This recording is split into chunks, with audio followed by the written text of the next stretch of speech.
Hello guys, चलिए आज बनाते हैं हेल्दी मिल्क केक। इसके लिए बाउल में ब्रेड के छोटे छोटे टुकड़े कर लेंगे। मैंने ब्राउन ब्रेड ली है। उसके बाद जार में इसको अच्छे से ब्रेड क्रम्ब तैयार कर लेंगे।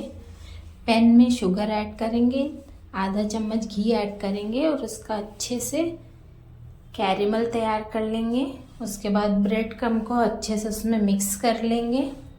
अच्छे से मिक्स होने के बाद इसमें मिल्क पाउडर ऐड करेंगे। इसे भी अच्छे से मिक्स कर लेंगे। थोड़ा सा इसमें मिल्क ऐड करेंगे। मिल्क ऐड होने के बाद इसे अच्छे से भून लेंगे। भूनने के बाद इसे एक स्क्वायर बॉक्स में निकाल के अच्छे से सेट होने देंगे 15 मिनट के लिए। फिर इसको निकाल के इसके पीसेस छोटे छोटे कट कर लेंगे।